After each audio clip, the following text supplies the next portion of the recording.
حضرت معاویہ رضی اللہ تعالیٰ عنہ رشتہ داری حضرت علی رضی اللہ تعالیٰ عنہ سے بھی، اور حضرت علی رضی اللہ تعالیٰ عنہ سے آپ کی رشتہ داری کیا ہے کہ حضرت علی رضی اللہ تعالیٰ عنہ کے چچا زاد تھے نوفل بن حارث، ان کے بیٹے تھے حارث، اور ان حارث کا نکاح ہوا تھا حضرت معاویہ رضی اللہ تعالیٰ عنہ کی بہن سے، ان کا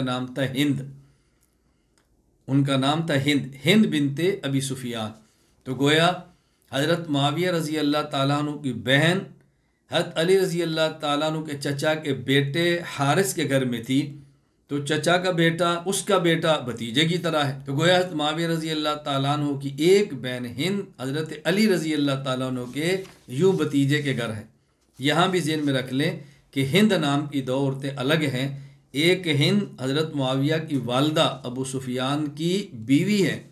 اور ایک ہند حضرت معاویہ کی بہن حضرت ابو سفیان کی بیٹی ہے۔ امام ابو الحجاج یوسف بن عبد الرحمن بن یوسف ابو محمد القضائی الکلبی المزی رحمہ اللہ، وفات 742 ہجری، تہذیب الکمال فی اسماء الرجال میں فرماتے ہیں عبداللہ بن الحارث بن نوفل بن الحارث ابو محمد المدنی و امہ ہند بنت ابی سفیان اخت معاویہ ولد علی عہد النبی صلی اللہ علیہ وسلم فحنکہ النبی صلی اللہ علیہ وسلم۔ ان کی جو تحنیک تھی وہ بھی حضور اکرم صلی اللہ علیہ وسلم نے فرمائی، یعنی گٹی نبی پاک صلی اللہ علیہ وسلم نے رکھی۔